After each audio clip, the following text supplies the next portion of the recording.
Anyone who has ever heard me speak has no doubt heard me talk about the necessity of having systems to run your business.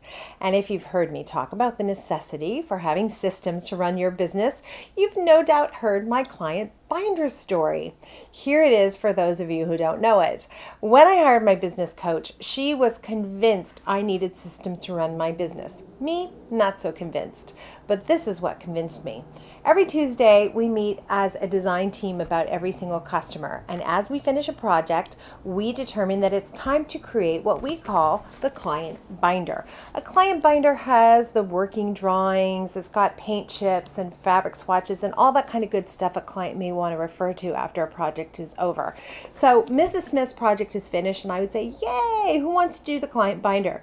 And somebody would volunteer to go away and produce a client binder. So at that time we'd say, what's in the client binder again? And we'd say, well, it has a floor plan and paint swatches and fabric samples, etc. And this person would go away to produce the client binder and bring it back to us a week later. And a week later, we'd all look at the client binder and we'd say, well, that's pretty nice, but you know, the fabric swatches are all different sizes and that doesn't look very nice. And it would be really great if we had a cover letter on the client binder. That would look great too. And so we'd weigh in on this client binder and the person would go away to improve it yet again, and we'd bring it back and we'd have yet another meeting. So one client binder, we might have spent 2-3 hours talking about how to make that a beautiful client binder for Mrs. Smith. But that was okay because we really wanted her to have this as a lovely memento of the project, and we'd give it to Mrs. Smith.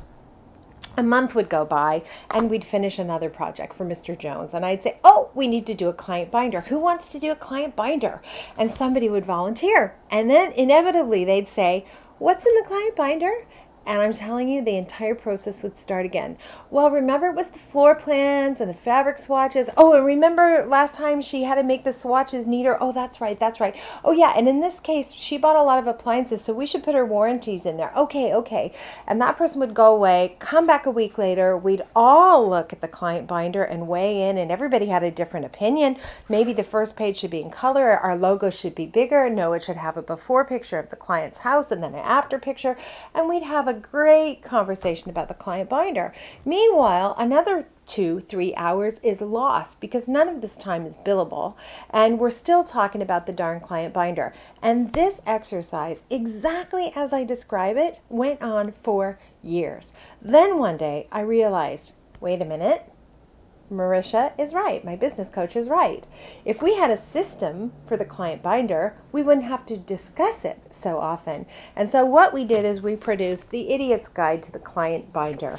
Not that any of us is idiots, but I think that's a pretty apt description of something that's going to have to be created over and over again. And we want to get the same consistent and pleasing results. So this course is all about how to produce a systemized, organized client binder with as little fuss as possible. So in this course, we're going to learn what sections are required in a client binder, how to produce a standardized client binder, when to present the client binder, and also how it becomes part of your lasting brand impression. If this sounds like information you would like in your business, then terrific. Go ahead and open up video number 1, client binder, and you're going to have everything you need to produce a client binder of your very own right away.